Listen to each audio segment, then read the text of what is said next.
ਇਸ ਬਾਰੇ ਪਤਾ ਕਰਨ ਲਈ ਇਹਨਾਂ ਦਾ ਨੰਬਰ ਹੈ 408-272-2500। ਇਹ 1992 ਤੋਂ ਲਗਾਤਾਰ ਇੰਸ਼ੋਰੈਂਸ ਬਿਜ਼ਨਸ ਦੇ ਵਿੱਚ ਸ਼ਾਨਦਾਰ ਸੇਵਾਵਾਂ ਦੇ ਰਹੇ ਨੇ ਤੇ ਅਮਰੀਕਾ ਭਰ ਦੇ ਵਿੱਚ ਇੰਸ਼ੋਰੈਂਸ ਕਰਦੇ ਨੇ। ਓਬਾਮਾ ਕੇਅਰ, ਮੈਡੀਕੇਅਰ ਜਾਂ ਫਿਰ ਕਵਰਡ ਕੈਲੀਫੋਰਨੀਆ ਬਾਬਤ ਪਾਲਿਸੀ ਕਰਵਾਉਣ ਦੇ ਲਈ ਸਲਾਹ ਲੈਣ ਦੇ ਲਈ ਅੱਜ ਹੀ ਕਾਲ ਕਰੋ 408-272-2500 ਤੇ। ਟਰਕੀਨ ਇਮੀਗ੍ਰੇਸ਼ਨ ਲਾ ਫਰਮ ਵਾਲੇ ਜੇ ਟਰਕੀਨਾ ਟੋਨੀ ਟਰਕੀਆਣਾ ਦੇ ਨਾਲ ਤੁਸੀਂ ਯੂਐਸ ਇਮੀਗ੍ਰੇਸ਼ਨ ਬਾਬਤ ਕੋਈ ਵੀ ਸਲਾਹ ਕਰਨੀ ਹੈ, ਕੋਈ ਵੀ ਸਵਾਲ ਪੁੱਛਣਾ ਤੇ ਇਹਨਾਂ ਦਾ ਨੰਬਰ ਹੈ 4159090503। ਕ੍ਰਿਸ਼ਨ ਧਨੋਟਾ ਯੂਬਾ ਸਿਟੀ, ਬਲਜਿੰਦਰ ਸਿੰਘ ਨੇ ਜਰਵੁਡਲੈਂਡ, ਪਰਮਜੀਤ ਕੌਰੰਗੀ ਵੈਕਾਬਲ, ਪ੍ਰਿਤਪਾਲ ਸਿੰਘ ਸਿੱਧੂ ਫਰੈਜ਼ਨੋ GL ਨਿਊ ਵਾਲੇ।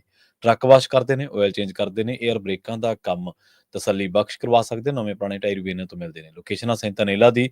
ਨਿਮਾ ਸੋਤਾ ਦੇ ਨਾਲ ਗੱਲ ਕੀਤੀ ਜਾ ਸਕਦੀ ਹੈ 209-277-0113 ਤੇ। ਜਸਵਿੰਦਰ ਸਿੰਘ ਨਾਗਰਾ ਰੋਜ਼ਵੈਲ, ਅਵਤਾਰ ਸਿੰਘ ਸੰਘਾ ਯੂਬਾ ਸਿਟੀ ਤੋਂ। ਇਹਨਾਂ ਸਾਰੇ ਹੀ ਸਪਾਂਸਰਸ ਦਾ ਬਹੁਤ-ਬਹੁਤ ਧੰਨਵਾਦ ਤੇ ਜੇਕਰ ਤੁਸੀਂ ਵੀ ਪੰਜਾਬੀ ਰੇਡੀਓ USA ਦੇ ਇਹਨਾਂ ਪ੍ਰੋਗਰਾਮਾਂ ਨੂੰ ਸਪਾਂਸਰ ਕਰਨਾ ਚਾਹੁੰਦੇ ਹੋ ਤਾਂ ਸਟੂਡੀਓ ਦਾ ਨੰਬਰ ਹੈ 408-272-5200। ਅੱਜ ਦਾ ਇਹ ਖਬਰ ਤੇ ਨਜ਼ਰ ਪ੍ਰੋਗਰਾਮ ਸਾਲ 2025 ਦੀ 13 ਜਨਵਰੀ ਦਾ ਪ੍ਰੋਗਰਾਮ ਹੈ ਤੇ ਦਿਨ ਅੱਜ ਸੋਮਵਾਰ ਹੈ। ਖਬਰਾਂ ਦੀ ਸ਼ੁਰੂਆਤ ਕਰੀਏ ਮਿੰਟੂ ਜੀ ਕਿਸਾਨੀ ਦੇ ਨਾਲ ਜੁੜੀ ਇੱਕ ਬੜੀ ਅਹਿਮ ਖਬਰ ਤੋਂ।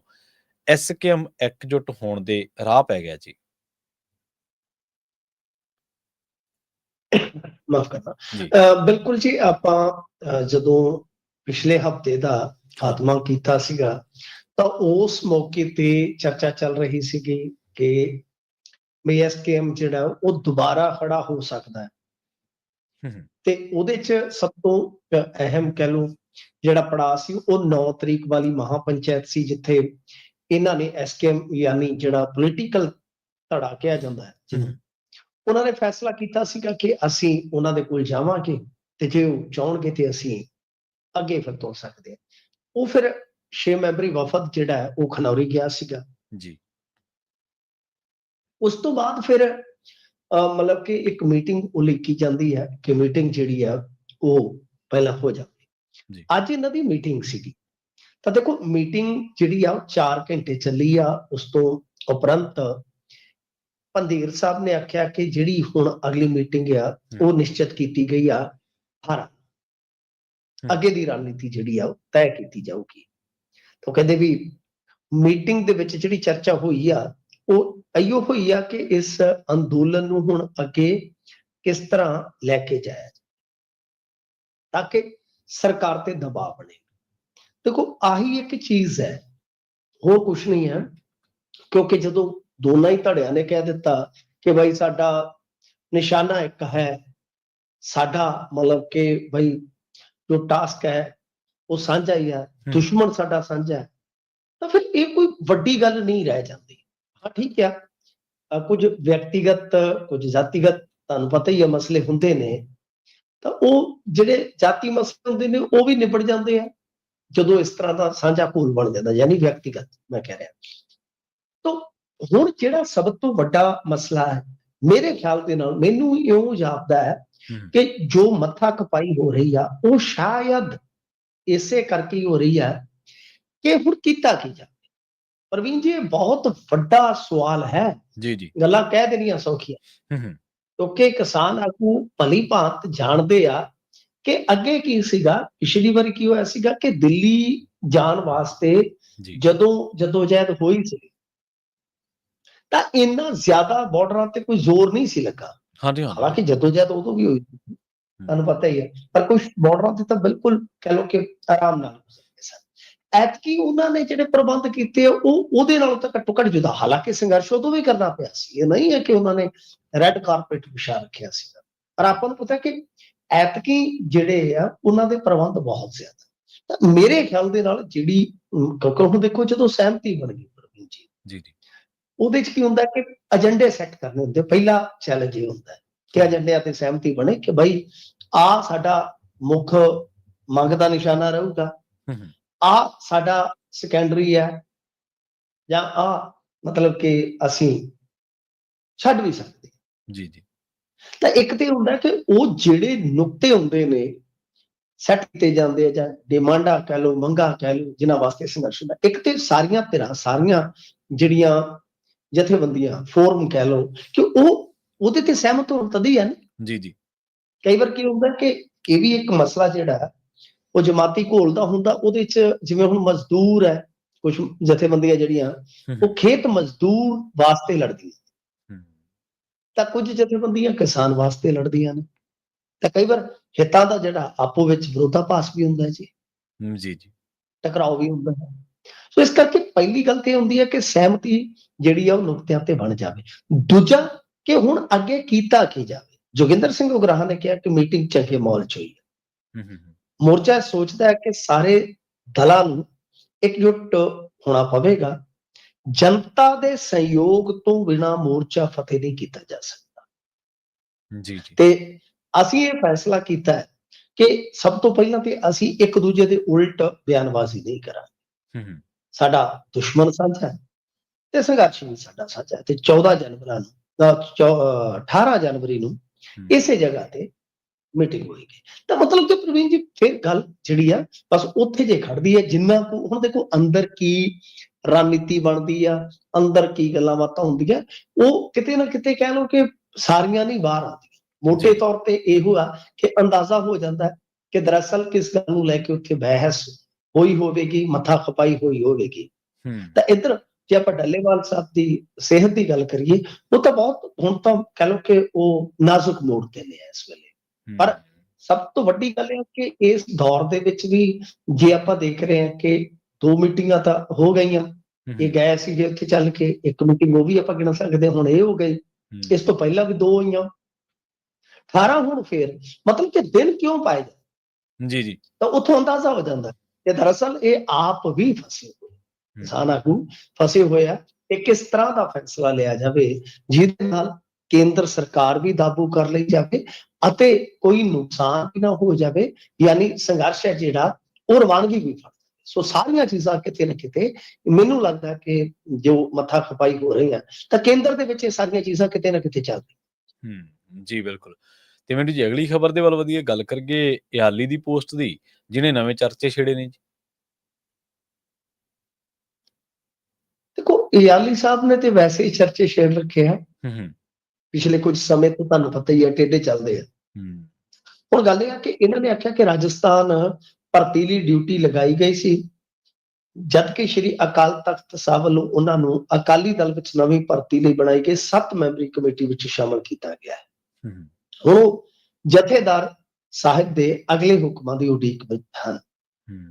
ਤਾਂ ਤੁਸੀਂ ਸੋਚ ਕੇ ਦੇਖੋ ਨਾ ਕਿ 2-3 ਜਿਹੜੀਆਂ ਇਹ ਗੱਲਾਂ ਨੇ, ਇਹ ਕਿੰਨੇ ਡੂੰਘੇ ਭਾਵ ਰੱਖ। ਜੀ, ਜੀ। ਪਹਿਲੀ ਗੱਲ ਹੈ ਕਿ ਮਨਪ੍ਰੀਤ ਇਆਲੀ ਜਿਹੜੇ ਆ, ਤੁਸੀਂ ਦੇਖਿਆ ਹੋਣਾ ਕਿ ਉਹ ਅਕਾਲੀ ਦਲ ਬਾਦਲ ਦੇ ਵਿੱਚ ਹੀ ਨੇ ਹਾਲ ਫਿਲਹਾਲ ਤਾਂ, ਪਰੰਤੂ ਉਹ ਲੀਗ ਤੋਂ ਹਟ ਕੇ ਚੱਲ ਰਹੇ ਨੇ, ਯਾਨੀ ਪਾਰਟੀ ਲੀਗ ਤੇ ਨਹੀਂ ਚੱਲਦੇ, ਯਾਨੀ ਖਾਸ ਤੌਰ ਤੇ ਸੁਖਬੀਰ ਸਿੰਘ ਬਾਦਲ ਦੇ ਧੜੇ ਤੇ। ਹੁਣ ਦੂਜੀ ਚੀਜ਼ ਇਹ ਹੈ ਕਿ ਮਨਪ੍ਰੀਤ ਇਆਲੀ ਅਜਿਹਾ ਕਿਉਂ ਕਹਿ ਰਹੇ ਹਨ, ਜੇ ਇਸ ਨੂੰ ਥੋੜਾ ਜਿਹਾ ਸਮਝਣਾ ਹੋਵੇ। ਜੀ, ਜੀ। ਦੇਖੋ ਸੁਖਬੀਰ ਸਿੰਘ ਬਾਦਲ ਦੇ ਘਰੇ ਉਹਨਾਂ ਦੀ ਬੇਟੀ ਦੇ ਜੋ ਸ਼ਾਦੀ ਦੇ ਕਾਰਜ ਨੇ ਉਹ ਆਰੰਭ ਹੋ ਚੁੱਕੇ ਆ। ਮੈਂ ਉਹਨੇ ਦੇਖ ਰਿਹਾ ਸੀਗਾ ਕਿ ਅਫਸਾਨਾ ਪੂਰੀਆਂ ਰੌਣਕਾਂ ਲਾ ਰਹੀ ਜੀ। ਹੁਣ ਦਰਅਸਲ ਕੀ ਹੈ ਕਿ ਸੁਖਬੀਰ ਸਿੰਘ ਬਾਦਲ ਉਰੀ ਚਲੋ ਉਧਰ ਰੁੱਝ ਜਾਣਗੇ, ਕੱਲ ਨੂੰ ਕਾਨਫਰੰਸ ਵੀ ਆ। ਚੱਕਰ ਇਹ ਹੈ ਪ੍ਰਵੀਨ ਜੀ ਕਿ ਜਿਹੜਾ ਸਾਰਾ ਕੁਝ ਕਹਿ ਲੋ ਕਿ ਆ ਕੇ ਉਲਝਦਾ ਹੈ, ਉਹ ਇੱਥੇ ਹੀ ਆ ਕੇ ਉਲਝਦਾ ਹੈ ਸਾਹਿਬ ਕਿ ਜਿਹੜੀ ਇਹਨਾਂ ਨੇ ਉਹ ਕਮੇਟੀ ਬਣਾਈ ਸੀਗੀ 7 ਮੈਂਬਰੀ ਕਮੇਟੀ ਨਵੀਂ ਭਰਤੀ ਦੀ, ਮਤਲਬ ਕਿ ਅਗਵਾਈ ਕਰਨ ਵਾਸਤੇ, ਉਹਦੇ ਵਿੱਚ ਇਆਲੀ ਸਾਹਿਬ ਦੀ ਸਨ।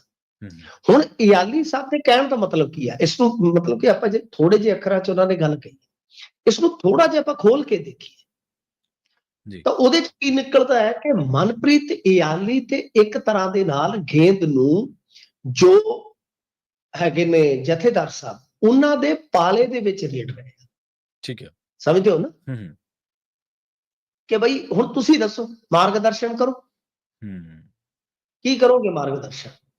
ਮਤਲਬ ਕਿ ਤੁਸੀਂ ਤਾਂ ਕਿਹਾ ਸੀਗਾ ਕਿ 7 ਮੈਂਬਰੀ ਕਮੇਟੀ ਭਰਤੀ ਦੀ ਅਗਵਾਈ ਕਰੂਗੀ, ਤੇ ਉਹਨਾਂ ਨੇ ਤੇ ਚੱਕ ਕੇ ਮੈਨੂੰ ਰਾਜਸਥਾਨ ਦਾ ਅਬਜ਼ਰਵਰ ਲਾ ਦਿੱਤਾ, ਕਿਸੇ ਨੂੰ ਕਿਤੇ ਬਾਹਰ ਹੋਰ ਲਾਤਾ, ਯੂਪੀ ਲਾਤਾ, ਕਿਤੇ ਮੈਨੂੰ ਲੱਗਦਾ ਫਿਰ ਜੇ ਕਿਤੇ 11-12 ਮੈਂਬਰੀ ਟੀਮ ਬਣਾ ਦਿੰਦੇ ਤੇ ਇਹਨਾਂ ਨੇ ਤਮਿਲਨਾਡੂ ਤੱਕ ਲਾ ਦੇਣੇ ਸਨ ਅਬਜ਼ਰਵਰ। ਕਮੇਟੀ ਬਾਰੇ ਤੇ ਅਕਾਲੀ ਦਲ ਨੇ ਪਹਿਲਾਂ ਹੀ ਕਹਿ ਦਿੱਤਾ ਸੀਗਾ, ਸਪਸ਼ਟ ਕਰ ਦਿੱਤਾ ਸੀਗਾ ਇਹਨਾਂ ਨੇ ਕਿ ਵੇਖੋ ਜੀ ਗੱਲ ਇਹ ਆ ਕਿ ਬਈ ਜੇ ਅਸੀਂ ਇਹ ਸਾਰੀਆਂ ਚੀਜ਼ਾਂ ਮੰਨਨੇ ਆ ਤਾਂ ਫਿਰ ਕਿਤੇ ਨਾ ਕਿਤੇ ਸਾਡੀ ਮਾਨਤਾ ਤੇ ਵੀ ਪ੍ਰਸ਼ਨ ਚਿੰਨ੍ਹ ਖੜਾ ਹੋ ਜਾਏ। ਜੀ।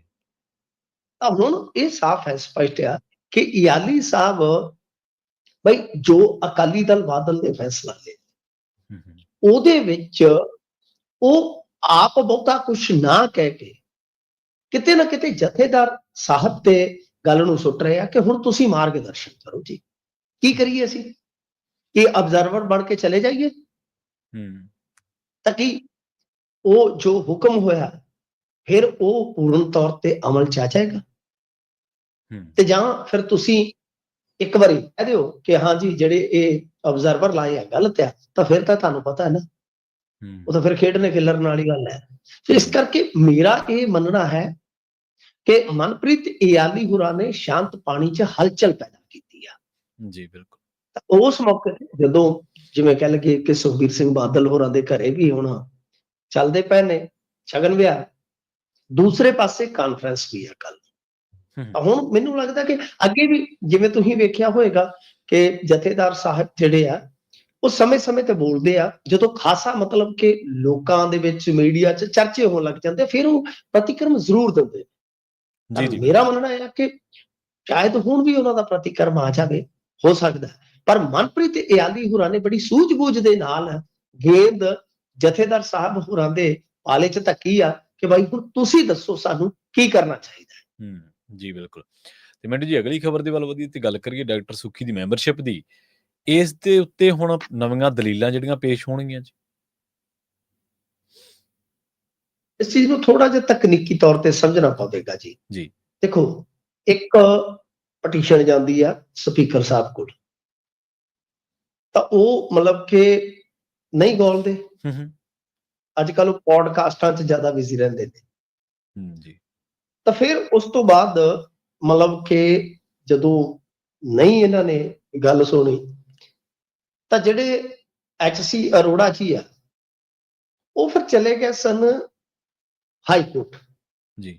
ਹੁਣ ਦੇਖੋ ਇਹ ਵੀ ਫਾਰਮੈਲਿਟੀ ਹੁੰਦੀ ਹੈ ਨਾ, ਹੂੰ, ਸਿੱਧਾ ਹਾਈ ਕੋਰਟ 'ਚ ਜਾਓਗੇ ਤੇ ਉਹ ਕਹਿਣਗੇ ਕਿ ਪਹਿਲਾਂ ਜਾ ਕੇ ਸਪੀਕਰ ਦੇ ਨਾਲ ਗੱਲ ਤੇ ਕਰ ਲਓ, ਹੋ ਸਕਦਾ ਤੁਹਾਡੀ ਗੱਲ ਉੱਥੇ ਹੀ ਮੰਨੀ ਜਾਵੇ। ਜਦੋਂ ਇਹਨਾਂ ਨੇ ਜਾ ਕੇ ਉੱਥੇ ਪਟੀਸ਼ਨ ਪਾਈ ਤਾਂ ਇਹਨਾਂ ਨੂੰ ਹੁਕਮ ਦੇ ਦਿੱਤਾ ਗਿਆ ਕਿ ਹਾਂ ਭਾਈ, ਯਾਨੀ ਜੋ ਸਪੀਕਰ ਸਾਹਿਬ ਹੈ, ਮਤਲਬ ਕਿ ਕੋਰਟ 'ਚ ਹਾਲੇ ਪਟੀਸ਼ਨ ਚੱਲ ਰਹੀ ਸੀਗੀ, ਹੂੰ, ਹੂੰ, ਤਾਂ ਇਹਨਾਂ ਨੇ ਪਹਿਲਾਂ ਹੀ ਕਹਿ ਦਿੱਤਾ, ਮਤਲਬ ਜਦੋਂ ਹਾਈ ਕੋਰਟ ਦੇ ਵਿੱਚ ਜਵਾਬ ਦਾਖਲ ਕਰਨਾ ਹੋਵੇਗਾ ਤਾਂ ਇਹਨਾਂ ਨੇ ਜਾ ਕੇ ਦੱਸ ਦਿੱਤਾ ਕਿ ਜੀ ਦੇਖੋ ਅਸੀਂ ਇਹਨਾਂ ਨੂੰ ਹੁਣ ਤਰੀਕ ਦੇ ਕੇ ਤੇ ਬੁਲਾ ਲਿਆ ਕਿ 11 ਫਰਵਰੀ 2025 ਨੂੰ ਅਰੋੜਾ ਸਾਹਿਬ ਆਉਣ ਤੇ ਸਪੀਕਰ ਸਾਹਿਬ ਨੂੰ ਆਪਣੀਆਂ ਦਲੀਲਾਂ ਦੇ ਸਕਦੇ ਆ। ਹੁਣ ਤੁਸੀਂ ਪ੍ਰਵੀਨ ਜੀ ਮਤਲਬ ਕਿ ਤਕਨੀਕੀ ਤੌਰ ਤੇ ਸਮਝ ਗਏ ਹੋਵੋਗੇ, ਮੈਂ ਦੁਬਾਰਾ ਵੀ ਸਮਝਾ ਦਿੰਦਾ ਜੀ, ਜੀ। ਕਿ ਇੱਕ ਰਸਮੀ ਲਿਖਤ ਕਹਿ ਲਓ, ਪਟੀਸ਼ਨ ਕਹਿ ਲਓ ਕਿ ਭਾਈ ਇਹਨਾਂ ਦੀ ਮੈਂਬਰਸ਼ਿਪ ਅਯੋਗ ਕਰਾਰ ਦਿਓ। ਹੂੰ, ਸਪੀਕਰ ਸਾਹਿਬ ਨੇ ਗੋਲੀ ਨੂੰ ਹਾਈ ਕੋਰਟ ਜਾਂਦੇ, ਹਾਈ ਕੋਰਟ ਤੋਂ ਮਤਲਬ ਕਿ ਹਾਲੇ ਕੋਈ ਆਰਡਰ ਵਗੈਰਾ ਨਹੀਂ ਨਿਕਲਦਾ, ਤਾਂ ਉਸ ਤੋਂ ਪਹਿਲਾਂ ਹੀ ਇਹ ਚੀਜ਼ ਜਿਹੜੀ ਆ ਆ ਜਾਂਦੀ ਹੈ ਕਿ ਜਿਹੜੀ ਤਰੀਕ 11 ਫਰਵਰੀ 2025 ਨੂੰ ਇਹ ਆ। ਹੁਣ ਇਹਦਾ ਮਤਲਬ ਹੈ ਕਿ ਜਿਹੜੀ ਉੱਥੇ ਪਟੀਸ਼ਨ ਪਾਈ ਗਈ ਹਾਈ ਕੋਰਟ ਦੇ ਵਿੱਚ ਉਹ ਬੰਦ ਹੋ ਗਈ, ਹੂੰ, ਤੇ ਹੁਣ ਜਿਹੜਾ ਉਹ ਦਲੀਲਾਂ ਆਧਾਰਿਤ ਮਸਲਾ ਜਿਹੜਾ ਬਣੇਗਾ, ਇਹ ਜਾ ਕੇ ਆਪਣੀਆਂ ਦਲੀਲਾਂ ਰੱਖਣਗੇ, ਯਾਨੀ ਇਹਨਾਂ ਦਾ ਪੱਖ ਸੁਣਿਆ ਜਾਊਗਾ। ਜੀ। ਪਰ ਪ੍ਰਵੀਨ ਜੀ ਕਿੱਡੀ ਹਾਸੋਹੀਣੀ ਗੱਲ ਆ ਕਿ ਆਮ ਆਦਮੀ ਪਾਰਟੀ ਦੇ ਵਿੱਚ ਸੁਖੀ ਸਾਹਿਬ ਰਲੇ ਆ, ਠੀਕ ਹੈ। ਠੀਕ ਹੈ ਜੀ, ਉਹਨਾਂ ਤੇ ਦਲ ਬਦਲੀ ਕਾਨੂੰਨ ਉਸੇ ਦਿਨ ਲਾਗੂ ਹੁੰਦਾ, ਹੂੰ, ਪਰ ਗੱਲ ਇਹ ਆ ਕਿ ਸਪੀਕਰ ਸਾਹਿਬ ਹਾਲੇ ਤੱਕ ਵੀ ਉਸ ਮਾਮਲੇ ਨੂੰ ਪੈਂਡਿੰਗ ਰੱਖੀ ਬੈਠੇ ਆ। ਹੂੰ,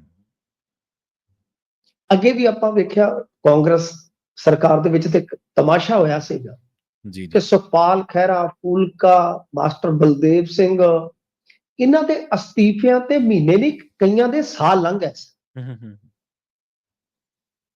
ਤਾਂ ਮਤਲਬ ਸਾਲ ਕੀ, ਇੱਕ ਮਿਸਾਲ ਐਸੀ ਵੀ ਹਰਿਆਣੇ ਦੇ ਵਿੱਚ ਕਿ ਸਰਕਾਰ ਹੀ ਪੂਰੀ ਗੁਜ਼ਰ ਗਈ ਸੀ ਹੁੱਡਾ ਦੀ। ਜੀ, ਜੀ। ਇਹਨਾਂ ਨੇ 4 ਤੋੜੇ ਸਨ, ਸ਼ਾਇਦ ਉਦੋਂ ਬਿਸ਼ਨੋਈ ਹੋਰਾਂ ਦੀ ਪਾਰਟੀ ਹੁੰਦੀ ਸੀ ਹਜਕਾ। ਹੂੰ, ਤਾਂ ਕਹਿਣ ਦਾ ਮਤਲਬ ਇਹ ਹੈ ਕਿ ਇੱਕ ਸਪੀਕਰ ਤੇ ਇੱਕ ਗਵਰਨਰ, ਇਹ ਦੋ ਐਸੇ ਅਹੁਦੇ ਨੇ ਜਿਹੜੇ ਬਹੁਤ ਸਨਮਾਨਯੋਗ ਤੇ ਬੜੇ ਕਹਿ ਲਓ ਕਿ ਵਿਵੇਕ ਆਧਾਰ ਤੇ ਸ਼ਕਤੀਆਂ ਰੱਖਣ ਵਾਲੇ ਸਨ।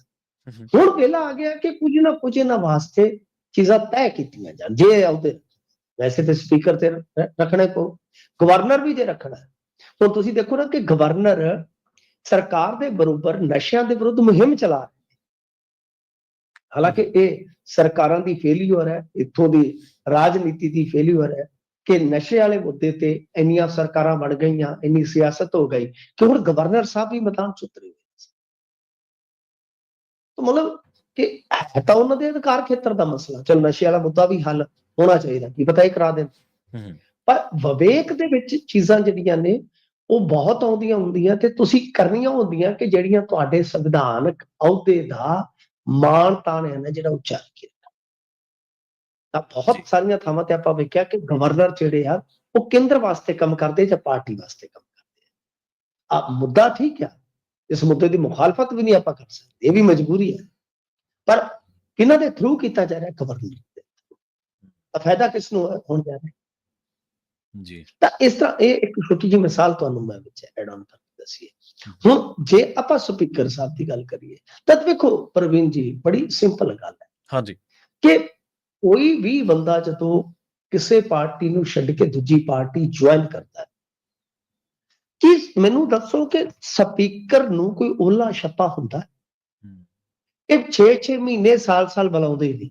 ਜੇ ਕੋਈ ਬਹੁਤੀ ਪਟੀਸ਼ਨ ਪਾਵੇ ਤੇ ਕਹਿ ਦਿੰਦੇ ਕਿ ਜੀ ਅਸੀਂ ਬੁਲਾ ਲਿਆ, ਉਹਦਾ ਪੱਖ ਸੁਣਾਂਗੇ, ਉਹਨੂੰ ਫੇਰ 4-4 ਮਹੀਨੇ ਦੀਆਂ ਤਰੀਕਾਂ ਦੇ ਦਿੰਦੇ ਆ। ਤਾਂ ਕਰਕੇ ਅੱਧਾ ਕਾਲੋਂ ਕੰਮ ਲੈ ਜਾਂਦੇ ਆ, 1.5, 2 ਸਾਲ, 2.5 ਸਾਲ। ਤਾਂ ਮੇਰਾ ਮੰਨਣਾ ਹੈ ਕਿ ਦੇਖੋ ਸਪੀਕਰ ਨੂੰ ਇਸ ਤਰ੍ਹਾਂ ਨਹੀਂ ਕਰਨਾ ਚਾਹੀਦਾ, ਪਹਿਲੀ ਤੇ ਗੱਲ ਇਹ ਆ। ਦੂਜੀ ਗੱਲ ਇਹ ਕਿ ਜੇ ਨਹੀਂ ਇਹ ਹਟਦੇ ਤਾਂ ਨਿਸ਼ਚਿਤ ਕਰਨਾ ਚਾਹੀਦਾ ਸੰਵਿਧਾਨ ਦੇ ਵਿੱਚ ਕਿ ਇੰਨੇ ਚਿਰ ਚ ਤੁਹਾਨੂੰ ਫੈਸਲਾ ਲੈਣਾ ਹੀ ਪਊ। ਇਹ ਨਿਸ਼ਚਿਤ ਕਰ ਦੇਣਾ ਚਾਹੀਦਾ ਜੀ ਕਿ ਜੇ ਦਲ ਬਦਲੀ ਨਹੀਂ ਬਣਦੀ ਤਦ ਵੀ ਤੈਅ ਕਰੋ, ਜੇ ਦਲ ਬਦਲੀ ਬਣਦੀ ਹੈ, ਕਾਨੂੰਨ ਲਾਗੂ ਹੁੰਦਾ ਤੇ ਉਹਦੀ ਮੈਂਬਰਸ਼ਿਪ ਅਯੋਗ ਕਰਾਰ ਦੇ ਦਿਓ। ਤੇ ਸਭ ਤੋਂ ਵੱਡੀ ਗੱਲ ਹੈ ਕਿ ਇਹ ਜਿਹੜੇ ਪੋਲੀਟੀਸ਼ੀਅਨ ਆ ਕਈ ਵਾਰ ਆਉਂਦੇ ਹੀ ਸੈਟਿੰਗ ਕਰਕੇ ਆ ਨਾ ਕਿ ਮੇਰੀ ਮੈਂਬਰਸ਼ਿਪ ਤੁਸੀਂ ਅਯੋਗ ਨਹੀਂ ਕਰੋਗੇ ਜੀ। ਇਸ ਕਰਕੇ ਇਹ ਬੜੀ ਹਾਸੋਹੀਣੀ ਸਥਿਤੀ ਬਣੀ ਪਈ ਆ ਕਿ ਤੁਹਾਡੇ ਸਾਹਮਣੇ ਆ, ਯਾਦ ਹੋਣਾ ਤੁਹਾਨੂੰ, ਸੰਦੋਆ ਵਿਧਾਇਕ ਹੁੰਦੇ ਸੀਗੇ ਆਮ ਆਦਮੀ ਪਾਰਟੀ ਦੇ ਜੀ, ਤੇ ਉਹ ਕਮਾਲ ਦੀ ਗੱਲ ਹੈ ਕਿ ਉਹਨਾਂ ਨੇ ਜਦੋਂ ਦਲ ਬਦਲੀ ਕੀਤੀ ਸਪੀਕਰ ਉਸ ਥਾਂ ਤੇ ਬੈਠੇ ਹੋਏ ਸਨ, ਮਤਲਬ ਸਟੇਜ ਤੇ ਮੌਜੂਦਗੀ ਦੇ ਵਿੱਚ। ਹਾਂਜੀ, ਤਾਂ ਤੁਸੀਂ ਦੇਖੋ ਕਿ ਸੰਦੋਆ ਦੀ ਮੈਂਬਰਸ਼ਿਪ ਨੂੰ ਕੀ ਹੋਇਆ। ਬਿਲਕੁਲ ਤਾਂ ਕਹਿਣ ਦਾ ਮਤਲਬ ਹੈ ਕਿ ਇਹ ਬੜੀਆਂ ਹਾਸੋਹੀਣੀਆਂ ਦੀਆਂ ਗੱਲਾਂ ਹੁੰਦੀਆਂ ਨੇ। ਸੋ ਹੁਣ ਦੇਖੋ ਜਦੋਂ ਆਪਾਂ ਦੇਖਾਂਗੇ 11 ਫਰਵਰੀ ਨੂੰ ਬਹਿਸ ਹੋਏਗੀ, ਤਰਕ ਦਲੀਲ ਇੱਕ ਦੂਜੇ ਨੂੰ ਦਿੱਤੇ ਜਾਣਗੇ, ਕੀ ਇਹ ਮਾਮਲੇ ਦਾ ਨਿਬੇੜਾ ਹੁੰਦਾ? ਪਰ ਮੇਰਾ ਮੰਨਣਾ ਕਿ ਨਹੀਂ, ਤੁਸੀਂ ਦੇਖਣਾ ਇਹ ਮਾਮਲਾ ਹਾਲੇ ਹੋਰ ਲਟਕ ਜਾਏਗਾ ਕਿਉਂਕਿ ਜ਼ਿਮਨੀ ਚੋਣ ਤੇ ਹੁਣ ਦੇਖੋ ਇੱਕ ਗੋਗੀ ਵਾਲੀ ਆ ਗਈ ਨਾ। ਹਾਂਜੀ ਬਿਲਕੁਲ, ਗੋਗੀ ਉਹਨਾਂ ਦੀ ਮੌਤ ਹੋ ਗਈ ਤਾਂ ਇੱਕ ਜ਼ਿਮਨੀ ਚੋਣ ਆ ਗਈ। ਇਹ ਜ਼ਿਆਦਾ ਜ਼ਿਮਨੀ ਚੋਣਾਂ ਲੜਨਾ ਨਹੀਂ ਚਾਹੀਦਾ ਜਿਹੜੇ ਆਮ ਆਦਮੀ ਪਾਰਟੀ ਵਾਲੇ ਆ।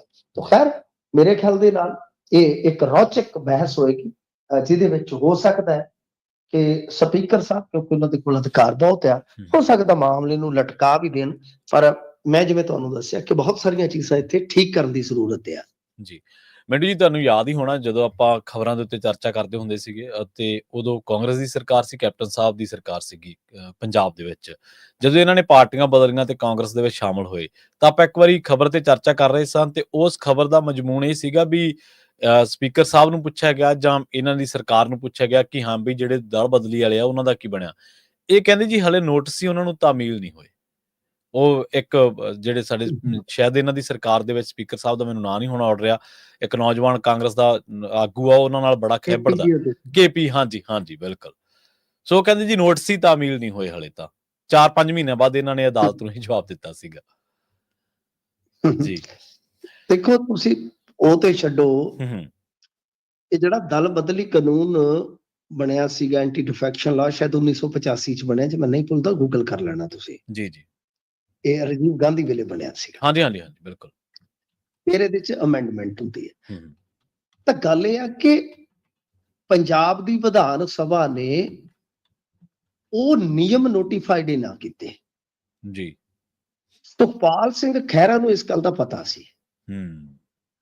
ਉਹ ਜਦੋਂ ਵੀ ਬੁਲਾਉਂਦੇ ਸੀ ਸਪੀਕਰ ਸਾਹਿਬ, ਉਹ ਕਹਿ ਦਿੰਦੇ ਸੀਗੇ ਕਿ ਨੋਟੀਫਾਈਡ ਕਿੱਥੇ ਕੀਤੇ ਦੱਸੋ ਮੈਨੂੰ, ਹਾਂਜੀ, ਬਿਲਕੁਲ, ਬਿਲਕੁਲ। ਬਾਹਰ ਜਾ ਕੇ ਨਹੀਂ ਤਾਂ ਮੈਂ ਤਾਂ ਰੌਲਾ ਉਹਨਾਂ ਨੇ ਪਾਉਂਗਾ, ਘੁੰਡੀ ਫੜ ਲਈ ਸੀ। ਹਾਂ। ਤੁਹਾਡੇ ਕੋਲ ਤੇ ਨਹੀਂ ਗਏ।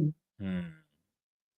ਤਾਂ ਤੁਸੀਂ ਹਿਸਾਬ ਲਾ ਲਓ ਕਿ ਸੁਖਪਾਲ ਸਿੰਘ ਖਹਿਰਾ ਅਸਤੀਫਾ ਦੇ ਕੇ ਅੜ ਕੇ ਵੀ ਹੂੰ। ਇੰਨਾ ਚਿਰ ਚਲੇ ਗਿਆ ਕਿ ਮੁੜ ਕੇ ਫੇਰ ਕਾਂਗਰਸ ਚ ਆ ਗਏ। ਹਾਂਜੀ।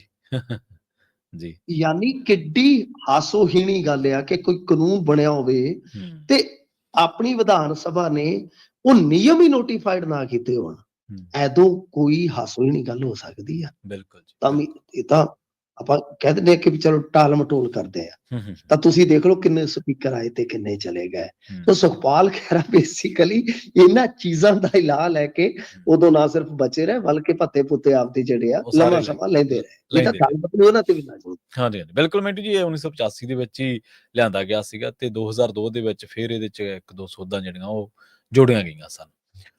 ਤੇ ਆਓ ਪਹਿਲਾਂ 1/3 ਸੀਗਾ ਨਾ ਜੀ, ਹਾਂਜੀ, ਫਿਰ ਹਾਂਜੀ। ਮੈਨੂੰ ਲੱਗਦਾ ਕਿ 2/3 ਕਰ ਦਿੱਤੇ ਗਏ। ਜੀ, ਜੀ, ਬਿਲਕੁਲ। ਤੇ ਸੁਨੀਲ ਜਾਖੜ ਦੀ ਗੱਲ ਕਰੀਏ ਮਿੰਟੂ ਜੀ, ਇਹ ਵੀ ਅੱਜ-ਕੱਲ੍ਹ ਖਾਸੇ ਸਰਗਰਮ ਹੋਏ ਫਿਰਦੇ ਨੇ ਜੀ। ਹਾਂਜੀ ਦੇਖੋ, ਸੁਨੀਲ ਜਾਖੜ ਇਸ ਵੇਲੇ ਹਰਿਆਣੇ ਦੇ ਕੁਝ ਲੀਡਰਾਂ ਨੂੰ ਮਿਲ ਰਹੇ ਨੇ, ਜਿੱਦਾਂ ਜਿਹੜੇ ਖੱਟਰ ਸਾਹਿਬ ਨੇ ਜਾਂ ਮੁੱਖ ਮੰਤਰੀ ਨੇ ਸੈਣੀ ਸਾਹਿਬ। ਦਰਅਸਲ ਇਹਨਾਂ ਦਾ ਜਿਹੜਾ ਸੁਪਨਾ ਹੈ, ਕਹਿ ਲਓ ਜਾਂ ਗੋਲ ਹੈ ਜਿਹੜਾ, ਉਹ ਇਹੋ ਆ ਕਿ ਮੈਂਬਰਸ਼ਿਪ ਜਿਹੜੀ ਆ ਪੰਜਾਬ ਦੇ ਵਿੱਚ ਹੂੰ। ਉਹ ਅੱਗੇ ਅਸੀਂ ਤੋਰੀਏ। ਕਿਉਂਕਿ ਹੁਣ ਪਹਿਲੀ ਗੱਲ ਤੇ ਹੈ ਕਿ ਸੁਨੀਲ ਜਾਖੜ ਤੇ ਤੋਰੀ ਨਹੀਂ ਸੀ ਰਹੇ, ਹੂੰ। ਤੇ ਭਾਜਪਾ ਵਾਲੇ ਜਿਹੜੇ ਉਹ ਰੌਲਾ ਪਾਉਂਦੇ ਆ ਕਿ ਜਾਂ ਤਾਂ ਬਾਈ ਪ੍ਰਧਾਨ ਜਿਹੜਾ ਸੀਗਾ ਸੁਨੀਲ ਜਾਖੜ, ਜੀ। ਇਹਨੂੰ ਤੋਰੋ, ਐਕਟਿਵ ਕਰੋ, ਤੇ ਜਾਂ ਇਹਨੂੰ ਲਾਂਭੇ ਕਰੋ। ਹੂੰ। ਕਿਉਂਕਿ ਇਹਨਾਂ ਦੀ ਮੈਂਬਰਸ਼ਿਪ ਨੇ ਦਮ ਤੋੜ ਦਿੱਤਾ ਨਾ। 5 ਸਾਲਾਂ ਬਾਅਦ ਭਾਰਤੀ ਜਨਤਾ ਪਾਰਟੀ ਮੈਂਬਰਸ਼ਿਪ ਮੁਹਿੰਮ ਚਲਾਉਂਦੀ ਆ। 30 ਲੱਖ ਦਾ ਇਹਨਾਂ ਨੇ ਟੀਚਾ ਰੱਖਿਆ ਸੀ ਪੰਜਾਬ ਦੇ ਵਿੱਚ, ਜੀ। ਤੇ ਮਸੀਂ ਉਹ ਸ਼ਾਇਦ 7-8 ਲੱਖ ਤੱਕ ਗਈ ਆ ਹੂੰ। ਮੈਂਬਰਸ਼ਿਪ। ਤੋ ਇਸ ਕਰਕੇ ਇਹ ਮੈਂਬਰਸ਼ਿਪ ਮੁਹਿੰਮ ਜਿਹੜੀ ਆ ਉਹ ਇਹਨਾਂ ਨੂੰ ਇੱਕ ਵਾਰੀ ਵਿੱਚੋਂ ਸਸਪੈਂਡ ਵੀ ਕਰਨੀ ਪਈ। ਤੋ ਮਤਲਬ ਇਹ ਹੁਣ ਲੱਗਦਾ ਹੈ ਕਿ ਸੁਨੀਲ ਜਾਖੜ ਨੂੰ ਸ਼ਾਇਦ ਆਪਾਂ ਜੋ ਥੋੜਾ ਬਹੁਤਾ ਸਰਗਰਮ ਵੇਖ ਰਹੇ ਹਾਂ ਹੂੰ। ਕਿ ਕਿਤੇ ਨਾ ਕਿਤੇ ਉਤੋਂ ਹੋ ਸਕਦਾ ਹੈ ਹਾਈ ਕਮਾਂਡ ਨੇ ਕਿਹਾ ਹੋਵੇ ਕਿ ਕੰਮ ਕਰ ਲਓ ਜੀ, ਕਰ ਸਕਦੇ ਹੋ ਤਾਂ, ਹੂੰ, ਹੂੰ, ਨਹੀਂ ਤਾਂ ਨਦੀ ਤੁਹਾਨੂੰ ਛੱਡਣੀ ਪੈਗੀ। ਇਹਦੇ ਵਿੱਚ ਇੱਕ ਚੀਜ਼ ਹੋਰ ਵੀ ਵੇਖਣ ਵਾਲੀ ਆ ਨਾ ਜੀ। ਕਿ ਸੁਨੀਲ ਜਾਖੜ ਨੇ ਕਾਫੀ ਖਾਮੋਸ਼ੀ ਤੋਂ ਬਾਅਦ ਬੀਤੇ ਦਿਨੀ ਇੱਕ ਐਮਐਸਪੀ ਦੀ ਗਾਰੰਟੀ ਤੇ ਪ੍ਰਤੀਕਰਮ ਵੀ ਦਿੱਤਾ ਸੀਗਾ। ਹਾਂਜੀ, ਇਹ ਹਾਂਜੀ, ਪੰਜਾਬ ਦੇ ਬਿਲਕੁਲ। ਹਿੱਤਕਾਰੀ ਨਹੀਂ ਹੈ ਗਾਰੰਟੀ। ਹਾਂਜੀ, ਕਿਹਾ ਸੀ। ਉਹ ਕਹਿੰਦੇ ਕਿ ਇਹਦੇ ਤੇ ਭਾਵੇਂ ਬਹਿਸ ਕਰ ਲਓ, ਹੂੰ। ਵਿਧਾਨ ਸਭਾ 'ਚ ਬਹਿਸ ਕਰਾ ਲਓ। ਤਾਂ ਕਹਿਣ ਦਾ ਭਾਵ ਇਹੋ ਆ ਕਿ ਸੁਨੀਲ ਜਾਖੜ ਦਾ ਕਿਸਾਨੀ ਦੇ ਮੁੱਦੇ ਤੇ ਕਿਸਾਨਾਂ ਦੇ ਤਕਰੀਬਨ ਪੱਖ 'ਚ ਬਿਆਨ ਦਿੰਦਿਆਂ ਐਮਐਸਪੀ ਦੀ ਗਾਰੰਟੀ ਤੇ ਉਲਟ ਬਿਆਨ ਦੇ ਦੇਣਾ ਅਤੇ ਹੁਣ ਨਾਇਬ ਸੈਣੀ ਤੋਂ ਲੈ ਕੇ ਖੱਟਰ ਤੱਕ ਮੁਲਾਕਾਤਾਂ ਕਰਨੀਆਂ, ਸੰਕੇਤ ਇਹ ਮਿਲ ਰਹੇ ਨੇ ਸਨ। ਹੂੰ। ਪਰ ਜੋ ਉਹਨਾਂ ਨੇ ਪੱਤਰ ਲਿਖਿਆ ਸੀਗਾ, ਆਪਣਾ ਅਸਤੀਫਾ ਭੇਜਿਆ ਹੋਇਆ ਕਿ ਹਾਂਜੀ ਬਈ ਪੰਜਾਬ ਵਾਸਤੇ ਆ ਕੁਝ ਕਰਨ ਦੀ ਜ਼ਰੂਰਤ ਹੈ, ਕੀ ਉਧਰੋਂ ਯੈਸ ਹੋ ਗਈ ਆ?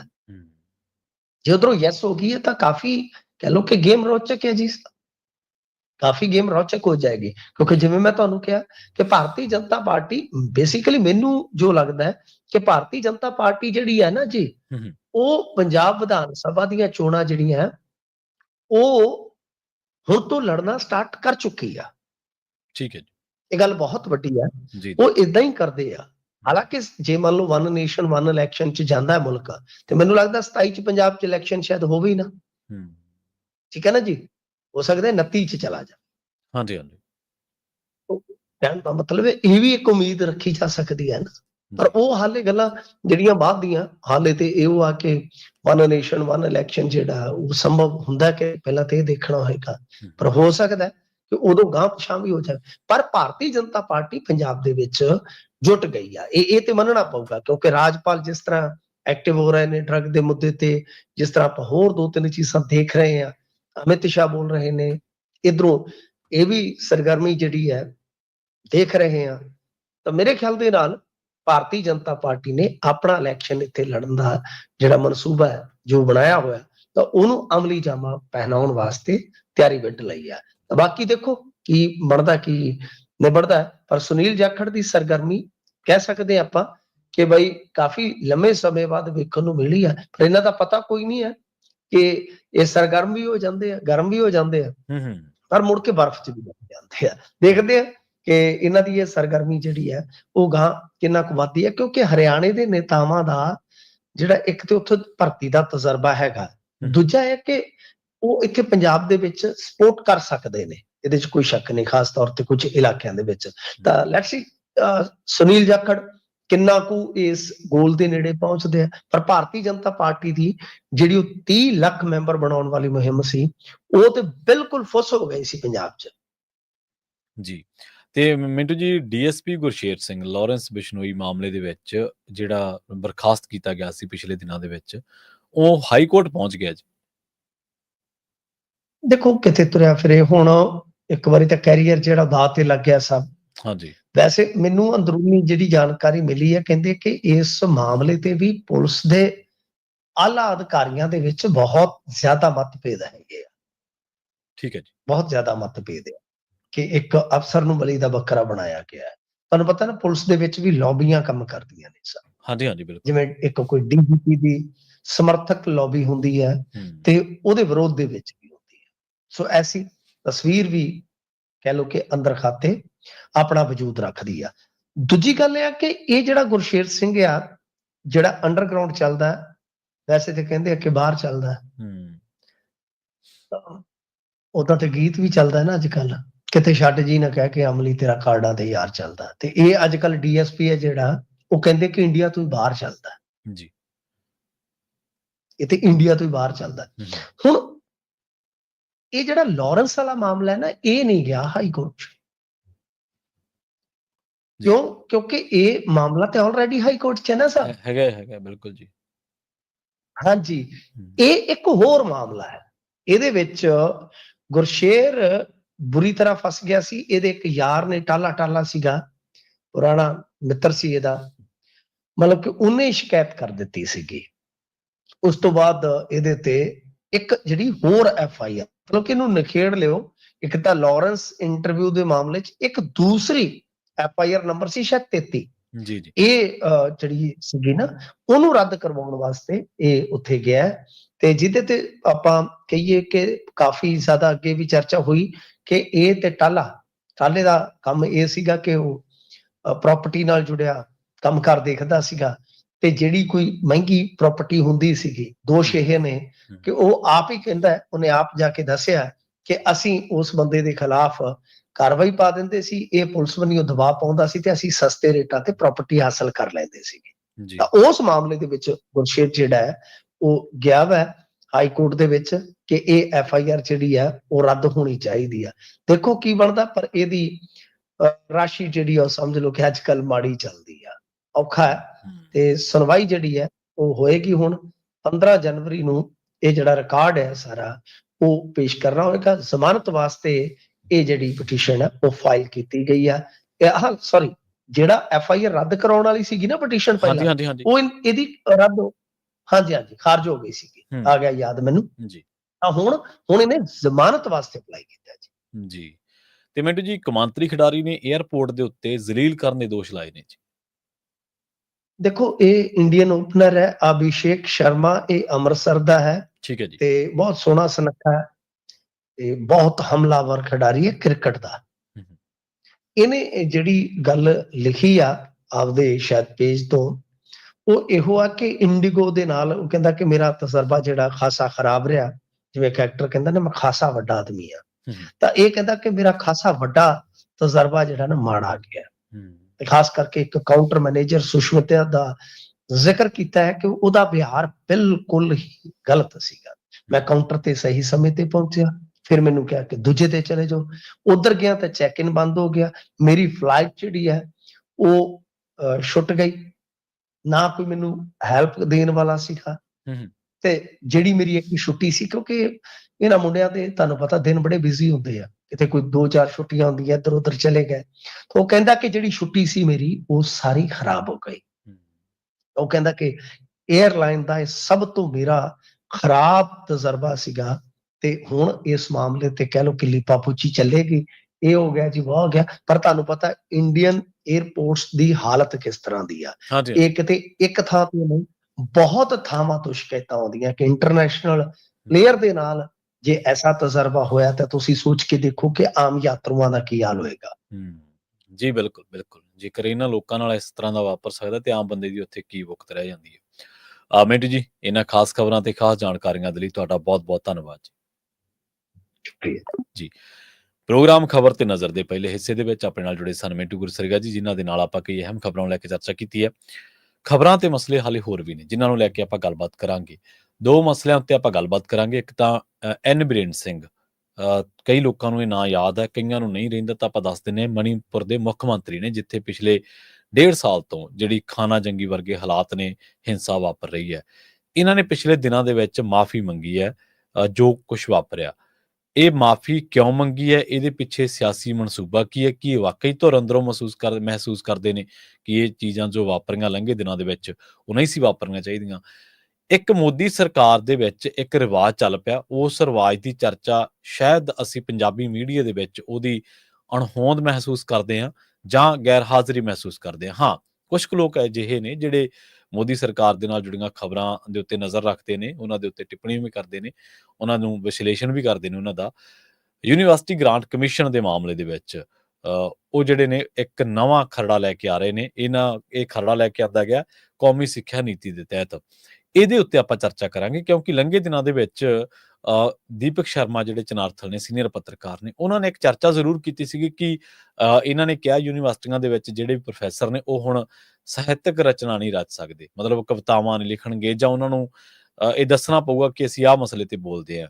ਸੋ ਉਹਨਾਂ ਮਾਮਲਿਆਂ ਦੇ ਵਿੱਚ ਪਰ ਇੱਕ ਇਹਨਾਂ ਦਾ ਨਵਾਂ ਰਿਵਾਜ ਇਹ ਆ ਵੀ ਇਹ ਕੋਈ ਵੀ ਖਰੜਾ ਲੈ ਕੇ ਆਉਂਦੇ ਨੇ, ਕੋਈ ਵੀ ਐਕਟ ਲੈ ਕੇ ਆਉਂਦੇ ਨੇ, ਕੋਈ ਵੀ ਚੀਜ਼, ਤਾਂ ਜਿਹੜਾ ਜਨਤਕ ਮਸ਼ਵਰੇ ਦੇ ਲਈ, ਜਨਤਕ ਰਾਏ ਦੇ ਲਈ, ਲੋਕ ਰਾਏ ਜਿਹਨੂੰ ਆਪਾਂ ਕਹਿ ਦਿੰਦੇ ਆ, ਉਹ ਲੈਣ ਦੇ ਲਈ ਇਹ ਜਿਹੜਾ ਸਮਾਂ ਰੱਖਿਆ ਗਿਆ ਬਹੁਤ ਘੱਟ ਆ। ਹੁਣ ਇੰਨੀ ਕਾਹਲ ਕਾਹਦੀ ਆ? ਜੇਕਰ ਆਪਾਂ ਦੇਖਿਆ ਜਾਵੇ, ਇੰਨੀ ਕਾਹਲ ਕਾਹਦੀ ਹੈ? ਇਹਦੇ ਵਿੱਚ ਜਿਹੜੀਆਂ ਚੋਰ ਮੋਰੀਆਂ ਨੇ, ਇਹਦੇ ਵਿੱਚ ਜਿਹੜੀਆਂ ਯੂਨੀਵਰਸਿਟੀਆਂ ਦੇ ਜਿਹੜੇ ਉੱਚ ਅਹੁਦਿਆਂ ਤੇ ਬੈਠੇ ਲੋਕ ਨੇ, ਉਹਨਾਂ ਮਾਹਰਾਂ ਦੀ ਥਾਂ ਤੇ, ਸਿੱਖਿਆ ਮਾਹਰਾਂ ਦੀ ਥਾਂ ਤੇ, ਵਿਸ਼ਿਆਂ ਦੇ ਮਾਹਰਾਂ ਦੀ ਥਾਂ ਤੇ ਜਿਹੜੇ ਹੋਰ ਉਦਯੋਗਪਤੀ ਨੇ ਜਾਂ ਹੋਰ ਜਿਹੜੇ ਅਮੀਰ ਲੋਕ ਨੇ, ਉਹਨਾਂ ਨੂੰ ਉੱਥੇ ਕਿਵੇਂ ਬਿਠਾਇਆ ਜਾਵੇ, ਇਹ ਲਚਕ ਲਿਆਂਦੀ ਗਈ ਆ। ਇਹ ਜਿਹੜਾ ਢਾਂਚੇ ਦੇ ਤਹਿਤ ਨਵੇਂ ਕਈ ਰਿਫਾਰਮਸ ਕਰਨ ਦੇ ਹਵਾਲੇ ਦੇ ਨਾਲ ਇਹ ਸਾਰੀਆਂ ਚੀਜ਼ਾਂ ਕੀਤੀਆਂ ਜਾ ਰਹੀਆਂ ਨੇ, ਪਰ ਇਹ ਬੇਹੱਦ ਖਤਰਨਾਕ ਨੇ, ਬੇਹੱਦ ਮਾੜੀਆਂ ਨੇ। ਕਿਉਂਕਿ ਜੇਕਰ ਕਿਸੇ ਸਿੱਖਿਅਕ ਅਦਾਰੇ ਦੇ ਉੱਚ ਅਹੁਦੇ ਤੇ ਕੋਈ ਬੰਦਾ ਉਹ ਬੈਠਾ ਜਿਹੜਾ ਪ੍ਰੋ ਗਵਰਨਮੈਂਟ ਹੈ, ਜਿਹੜਾ ਸਰਕਾਰ ਦਾ ਹੀ ਚੇਲਾ ਚਾਟੜਾ ਜਾਂ ਸਰਕਾਰ ਦੇ ਜਿਹੜੇ ਚਾਪਲੂਸ ਆ, ਤਾਂ ਫਿਰ ਉਹੀ ਚੀਜ਼ਾਂ ਕਰਨਗੇ ਜਿਹੜੀਆਂ ਸਰਕਾਰ ਕਹੂਗੀ। ਫਿਰ ਉੱਥੇ ਬਾਗੀਪੁਣਾ, ਉੱਥੇ ਨਾਬਰੀ, ਉੱਥੇ ਸਰਕਾਰ ਦੇ ਕੰਮਾਂ ਦਾ ਵਿਰੋਧ ਜਾਂ ਉੱਥੇ ਹੋਰ ਚੀਜ਼ਾਂ, ਇਹ ਵਾਪਰਨ ਦੀ ਜਿਹੜੀ ਗੁੰਜਾਇਸ਼ ਆ ਬਹੁਤ ਘੱਟ ਬਚਦੀ ਹੈ। ਕਿਉਂਕਿ ਕਿਸਾਨ ਅੰਦੋਲਨ ਦੇ ਦਰਮਿਆਨ ਆਪਾਂ ਦੇਖਿਆ ਨਾ ਕਿ ਬਹੁਤ ਵੱਡੀ ਗਿਣਤੀ ਦੇ ਵਿੱਚ ਸਟੂਡੈਂਟਸ ਨੇ ਵੀ ਆਪਣਾ ਬਣਦਾ ਸਰਦਾ ਯੋਗਦਾਨ ਪਾਇਆ ਸੀ।